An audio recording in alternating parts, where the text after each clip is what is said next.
আজ যেন শুরু হলো এক নতুন বাংলাদেশের গল্প। লাল সবুজের ক্রিকেটে দেখা গেল নতুন এক অধ্যায়। শক্তিশালী অস্ট্রেলিয়ার বিপক্ষে 21 বছর পর ওয়ানডে জিতে ইতিহাস গড়ল টাইগাররা। আর এই জয়ের পিছনে সবচেয়ে বড় অবদান শান্ত, মুসাদ্দেক আর নাহিদ রানাদের। মিরপুরে টস জিতে আগে বোলিংয়ের সিদ্ধান্ত নেয় অস্ট্রেলিয়া। তবে শুরুটা বাংলাদেশের জন্য সহজ ছিল না। দ্রুত উইকেট হারিয়ে চাপে পড়ে যায় টাইগাররা, কিন্তু সেই চাপ সামলে দারুণভাবে ঘুরে দাঁড়ান অধিনায়ক নাজমুল হোসেন শান্ত ও তানজিদ তামিম। দুজনের ব্যাটে আসে আত্মবিশ্বাসী ক্রিকেট, আক্রমণ আর ধৈর্যের মিশেলে রান তুলতে থাকেন তারা। পাওয়ার প্লে শেষে বাংলাদেশের সংগ্রহ দাঁড়ায় 62 রান।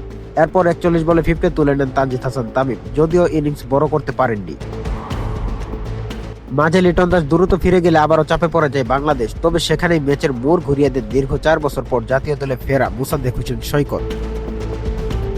তৌহিদ হৃদয়কে নিয়ে গড়ে তোলেন গুরুত্বপূর্ণ জুটি। ধীরে ধীরে শুরু করলেও পরে অস্ট্রেলিয়া বোলারদের উপর চাপ বাড়তে থাকে।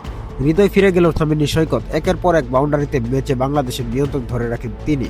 শেষ পর্যন্ত মাত্র 70 বলে 86 রানের ইনিংস খেলেন মুসাদ্দেক হোসেন সৈকত। তার ব্যাটে ভর করে বাংলাদেশ দাঁড় করায় লড়াকু 284 রান। জবাবে ব্যাট করতে নামে প্রথম বলেই আঘাত। তাসকিন আহমেদের দুর্দান্ত ডেলিভারিতে শুরুতেই উইকেট হারায় অস্ট্রেলিয়া।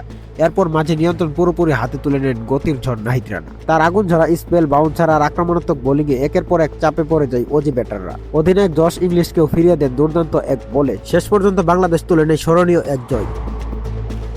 শুধু একটা ম্যাচ নয়, এটা আত্মবিশ্বাসের জয়, এটা নতুন বাংলাদেশের ঘোষণা। এভাবেই সিরিজ জয়ের দিকে এগিয়ে যায় বাংলাদেশ।